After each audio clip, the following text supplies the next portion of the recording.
السلام علیکم ویورز، کیسے ہیں آپ سب لوگ؟ نون لیگ کی پلاننگ فیل، تحریک انصاف کے امیدوار فائنل، الیکشن کی تاریخ آ گئی، سائفر کیس اوپن ٹرائل۔ نون لیگ سمیت 6 سیاسی پارٹیوں نے فیصلہ کیا تھا کہ الیکشن جنوری میں نہ ہونے دیے جائیں، کہ ان کو ڈر تھا کہ عمران خان جیت جائیں گے۔ جب نواز شریف پاکستان آئے، حالات دیکھے تو نون لیگ بھی اسی پلاننگ میں شامل ہو گئی کہ الیکشن کو جتنا ڈیلے ہو سکتا ہے کیا جائے۔ 2 نئی بننے والی جماعتیں ایم کیو ایم، مسلم لیگ کاف اس پلاننگ میں شامل تھیں۔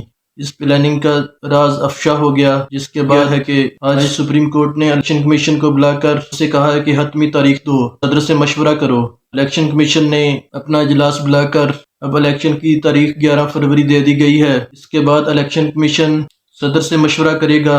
اغلب امکان یہی ہے کہ 11 فروری کو انتخابات ہوں گے۔ سپریم کورٹ نے کہا ہے کہ حتمی تاریخ کا اعلان سپریم کورٹ کے ذریعے ہوگا۔ یہ حتمی تاریخ پتھر پر لکیر ہوگی، اس کو چینج نہیں کیا جائے گا۔ جبکہ یہ بات بھی چل رہی تھی کہ یہ سیٹ اپ مزید 2 سال چلے گا۔ الیکشن کی تاریخ کے بعد تمام ابہام ختم ہو گئے ہیں۔ تحریک انصاف وہ جماعت ہے جس کے پاس پورے پاکستان میں ہر حلقے میں 3 امیدوار ہیں، جبکہ تحریک انصاف کے علاوہ کوئی ایسی جماعت نہیں جس کے پاس پورے پاکستان میں ہر حلقے میں امیدوار ہوں۔ نون لیگ کو دیکھ لیا جائے تو اس کے پاس سندھ میں امیدوار نہیں، پیپلز پارٹی کے پاس پنجاب میں امیدوار نہیں، نون لیگ کے پاس بلوچستان میں امیدوار نہیں۔ اسی طرح مولانا فضل الرحمان اور ایم کیو ایم اور دوسری جماعتیں بھی ایسی ہیں کہ کسی بھی جماعت کے پاس پورے پاکستان میں امیدوار نہیں۔ اب الیکشن تاریخ کے بعد P T I core committee نے ہر حلقے سے امیدواروں کو فائنل کرنا شروع کر دیا ہے کہ P T I core committee امیدواروں کا نام اس وقت تک خفیہ رکھے گی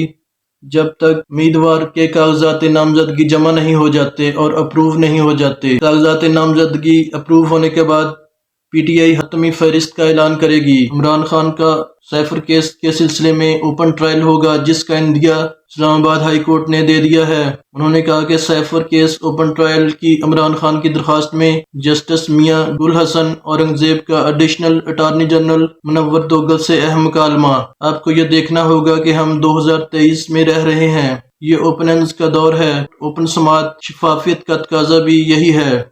اگر جیل کی سلاخوں کے پیچھے ہونے والے ٹرائل میں سزا دی جاتی ہے تو اس کے کیا اثرات ہوں گے، یہ سب چیزیں آپ کو دیکھنا ہے۔ اور یہ مقبول جان نے کہا ہے کہ تحریک لبیک کے فیض آباد دھرنے کا ماسٹر مائنڈ یقیناً وہ تھا جس نے خاموشی سے الیکشن رولز میں ترمیم کر کے ختم نبوت پر ڈاکہ ڈالنے کی کوشش کی تھی۔ اس دھرنے سے پہلے میں نے نیو ٹی وی پر اپنے پروگرام میں 7 اکتوبر کو قادیانیوں کو غیر مسلم قرار دینے والی آئین کی دوسری ترمیم کی سالگرہ پر جب گفتگو کی تو اسی ابصار عالم نے مجھے نوٹس بھیج کر پیمرا میں پیش کروایا تھا۔ اب تو الگ واضح ہو گیا ہے کہ کسی اور دھرنے پر سو موٹو کیوں نہیں ہوا تھا۔ تحریک لبیک نے ابھی بہت سے دھرنے کیے تھے۔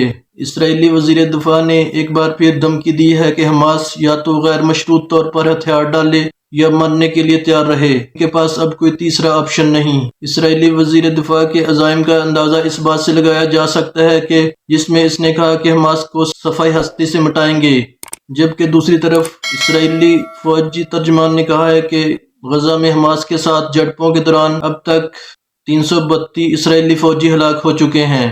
مزید دیکھتے ہیں آنے والے دنوں میں کیا ہوتا ہے۔ ملتے ہیں اگلی ویڈیو میں، تب تک کے لیے خدا حافظ۔